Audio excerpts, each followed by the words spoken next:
kang tak sandang kakang awruhanira kakang menawa paduk pitukon saka ing Madukara dibalekake maneh dening Koko Prabu Bathara Kresna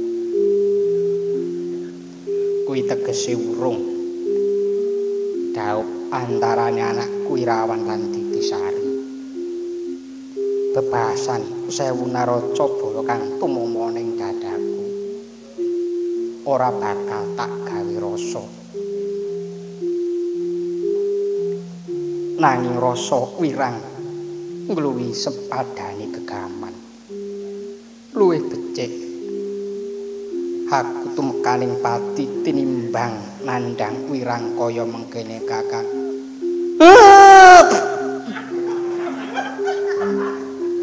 kakang wonten dawuh mambu kakang kula wae nembe ditela kula begek ugek sadulita mel Ndara sedaya perkawis menika wonten dalan padhanipun kula atrenget siji pati loro jodho telu tumurining wahyu menika gumantung ingkang maha waos titah saderma hangklampahi kemawon menawi to mangke Ndara kula Ndara Irawan pinesti dados judronipun Ndara Titisari 10.000 dalane 1.000 mboten 10.000 mboten entuk ngenyang niku ora dikerti mboten nanging yen to dereng pinesti dados judronipun paribasan pun omah-omah mawon bubrah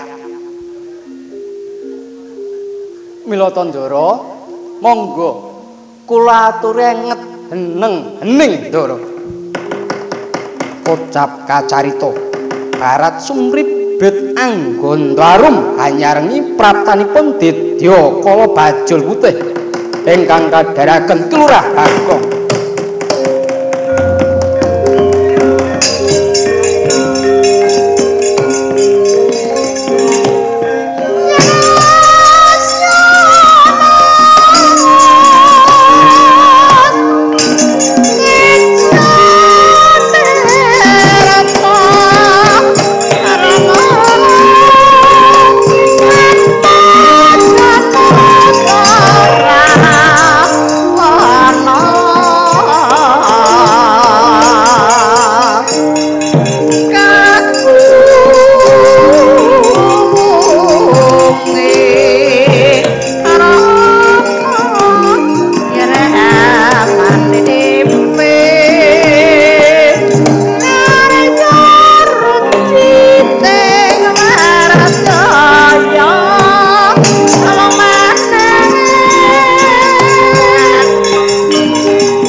Wisraya Indrang Sasara Maruta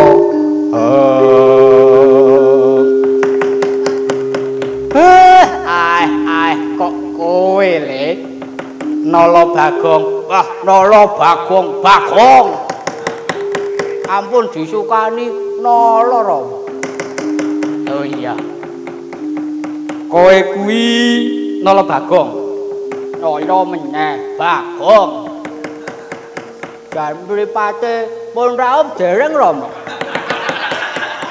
wandamu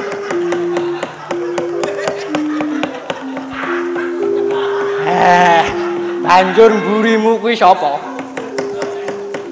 Ya niki cepangaken. Lah kiye juragane nyong sing anyar lah.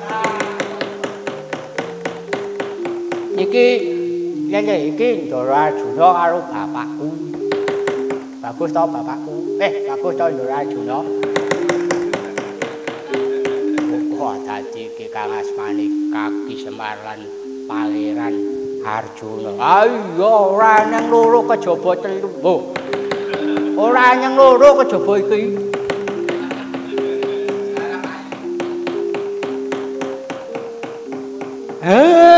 Kowe ngerti ora? Daramu kuwi lagi nandhang Sungkawa malah kowe minggat wae. Malah golek juragan anyar. Ya pripun? Ya karang kurang apane? Ya kula ngadepi ujian niku jan nganti botak glyo. Rambute mbrodoli awan bengi ora turu. Wah, tobat. Nggih, seneng kula. Wis pokoke waton bose Bola Dewa Putih nika wis terbahak-bahak seneng kula. Ora usah celumetan. Bagong.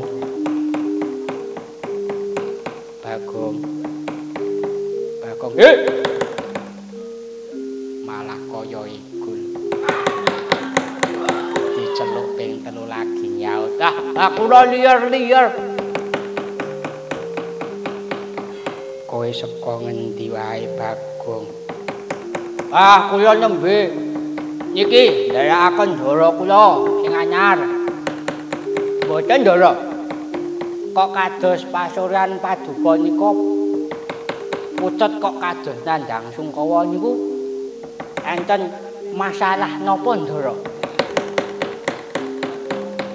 Mangerti ya Bagong.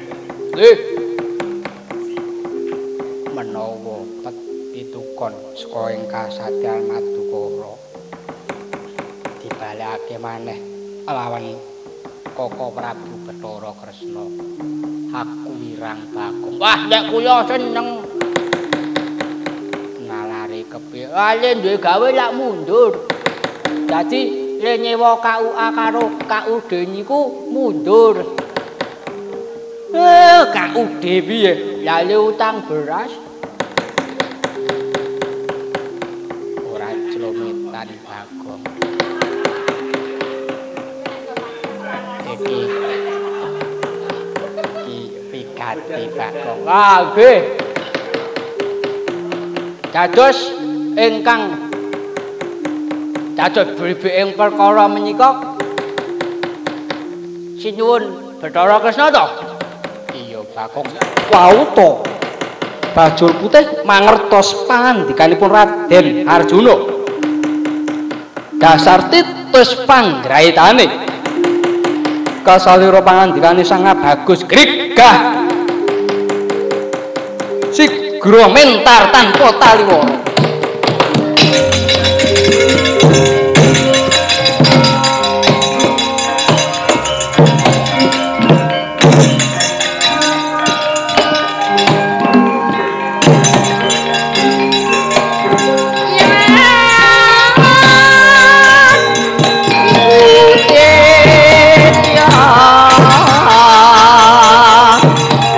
Hati pitan ning kota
Nduk anakku Palupi. Kawula wonten dawuh Kanjeng Rama. Kok iki kaya sinuwun Prabu Kresna. Kasinggihan panembahan wonten wigatos menapa wendine panembahan kersa tedhak saking pertapan. Ngaten sinuwun. Kula menika jejering tiyang sepuh badhe ndugekaken anak kula pun Palupi dhateng ing Madukara. Pawartos ingkang kula tampi bilih anak kula Irawan badhe dhaup kaliyan yoga paduka nanging dereng wonten kedadosan ingkang gumathok sinuwun. Senuwuning dwara ati sinaosa anak kula pun Irawan boten siyos dhaup kaliyan yoga paduka Kanjeng Sinuwun. Boten dados menapa sinuwun.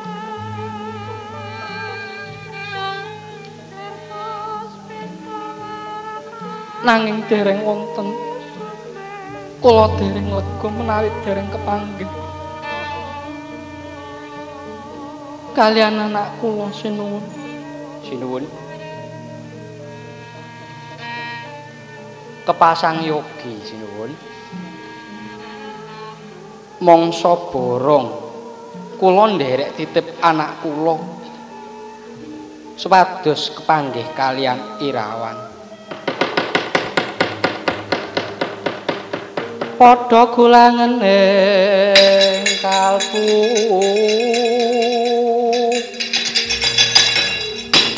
ing sasmita ambrek lantet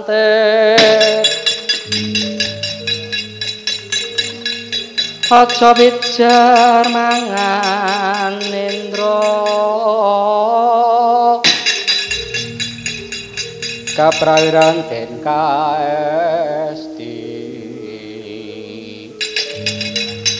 pesunen sariranira cegah lawan guling. Wau to dereng antos aso ponang napas Sang Prabu Bathara Kresna saking Dirgantara Sumplorot panyaut angganira Dewi Parupi kadosta dening bajul purih kagiat Sang Prabu Bathara Kresna.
Prabu.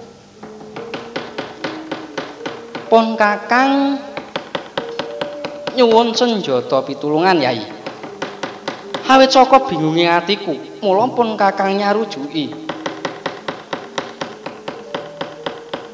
Menawa Saraja Kusuma dhaup kalawan Titisari.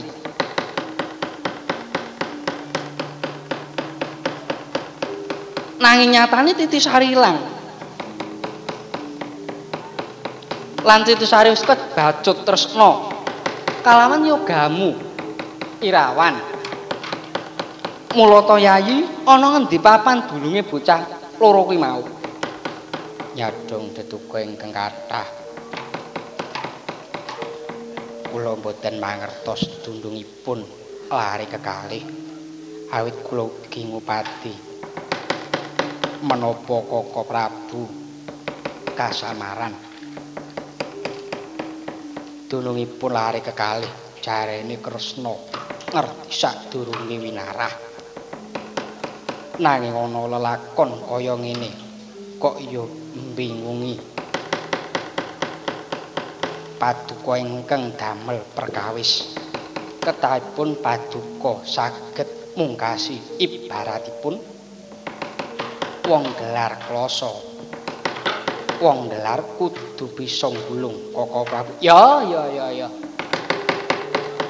Aku uga ngupadi bocah loro, malah mau aku ketemu kelawan Bapa Begawan Sidik Permana karo garwamu Endang Palupi. Iya, njuk ngarang. Kowe lah, ora percaya to kowe? Alah, kowe Kresna kowe. Kowe lah, malah ngemingke ki piye? Aku ki mau ketemu karo garwamu Endang Palupi lan Bapa Begawan. Tenane ora gojek Koko Prabu. Aku ki ora gojek.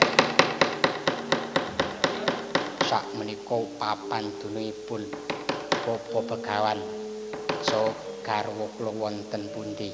Bapa Begawan kondro ning pertapan garwamu mau didosta buta yo paling Koko Prabu.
Jejering buta kang watak ambek para marta.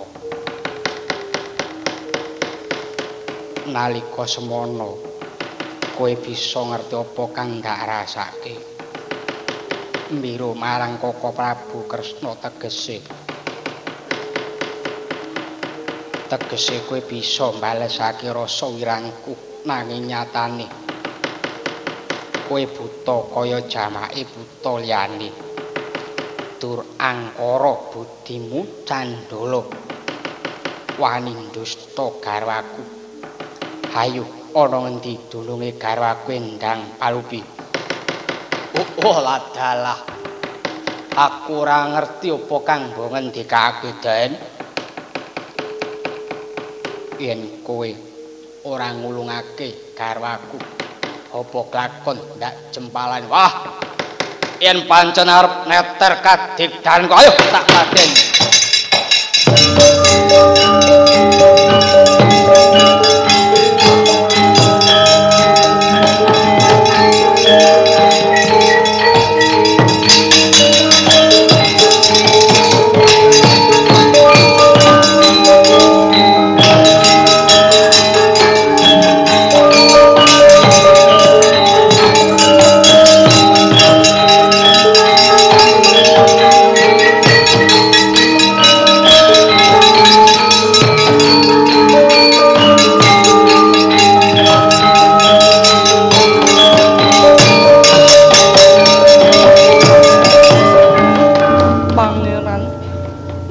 Sampun pangeran, kula atur enget pangeran. Putra paduka Punirawan Mendra tan pernah jluntrungipun pangeran. Palupi. Kawula nuwun inggih pangeran. Apa sesambunganmu kowe kalawan buta iki? Pangeran, senadyan pawujud buta nanging rasaning ati kula kaya ora bisa pepisahan pangeran prasasat duwe momongan kang sejati pangeran. Iya Yai.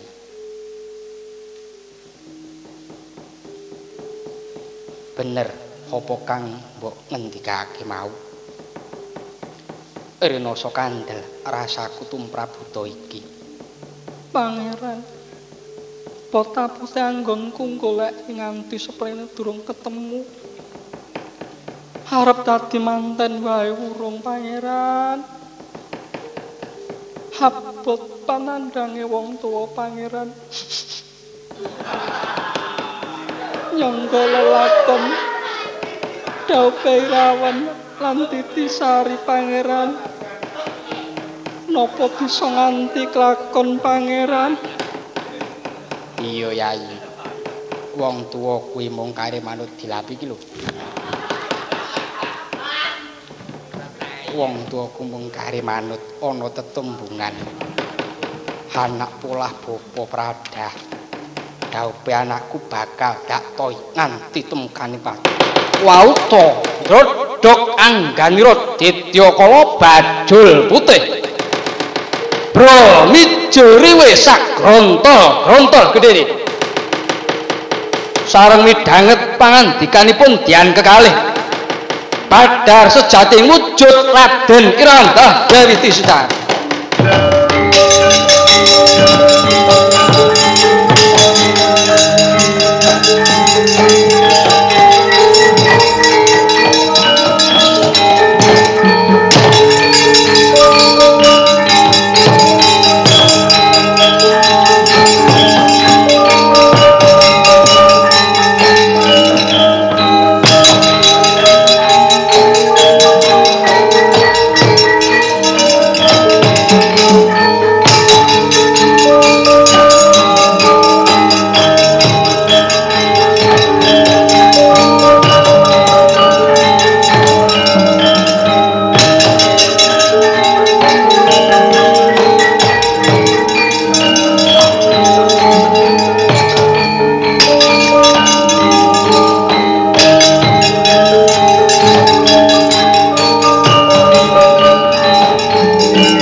Nuwun Koko Prabu. Dadi mengkene to Yai kedadeane. Inggih Koko Prabu. Menika Irawan Koko Prabu. Iya, aku wis weruh. Ora usah mbok kandhani aku ya wis weruh. Iya, mutung. Ora aku kira mutung. Yo, yen mengkono aku kang luput. Ayo Yai, bebarengan ngupadi dina kang prayoga Yai. Iya, tenane. Tenane Koko Prabu. Tenane kepiye to? Ayo gek cekak-ceket iki wis meh rampung. Alah. Welah, ora genah tenane saji. Ayo, Irawan iki maju rene. Maju kaya tandange pengantin ya, Ngger.